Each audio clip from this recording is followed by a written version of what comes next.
प्रभु यीशु मसीह के जलाली और सामर्थी नाम में आज दिनांक 12 जुलाई दिन बुधवार को हम आप सब श्रोताओं का हार्दिक स्वागत करते हैं। आज के दिन के लिए जो वचन है लिया गया है लूका रचित सुसमाचार उसका 4 अध्याय 14 पद। वचन कहता है, फिर यीशु आत्मा के सामर्थ्य से भरा हुआ गलील को लौटा और उसकी चर्चा आसपास के सारे देश में फैल गई। प्रियो, पवित्र आत्मा की शक्ति पूरी तरह से हमारे प्रभु यीशु मसीह पे थी क्योंकि वो खुद ही प्रभु था। वचन कहता है लूका 4 के 18 में कि प्रभु की आत्मा मुझ पर है क्योंकि उसने गरीबों को सुसमाचार सुनाने के लिए मेरा अभिषेक किया है। चूँकि उसने पवित्र आत्मा की शक्ति से सभी चीज़ों पर विजय प्राप्त किया, इसलिए उसकी प्रसिद्धि अगल बगल के सारे देश में फैल गई।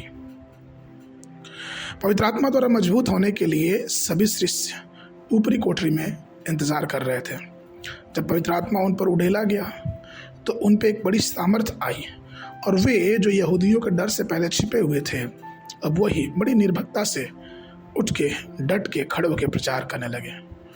प्रियो, आज भी हमें परमेश्वर की आत्मा की सामर्थ की बहुत ज़रूरत है।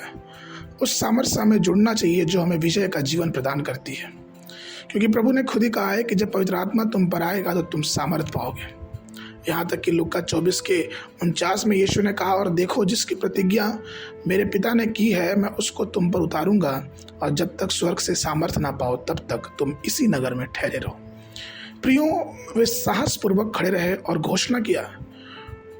जब चेले डर के मारे थे, लेकिन जब पवित्र आत्मा उनके जीवन में आया तो उनके अंदर एक सामर्थ आई। इसलिए प्रेरितों के काम उसके 2 अध्याय के 23 और 24 पद में पढ़ते हैं कि हे इस्राएलियों, ये बातें सुनो कि यीशु नासरी एक मनुष्य था जिसका परमेश्वर की ओर से होने का प्रमाण उस सामर्थ्य के कामों और आश्चर्य के कामों और चिन्हों से प्रकट है जो परमेश्वर ने तुम्हारे बीच उसके द्वारा कर दिखलाए, जिसे तुम आप ही जानते हो। उसी को जब वह परमेश्वर की ठहराई हुई मनसा और होनहार के ज्ञान के अनुसार पकड़वाया गया तो तुमने अधर्मियों के हाथ से उसे क्रूस पे चढ़वा कर मार डाला।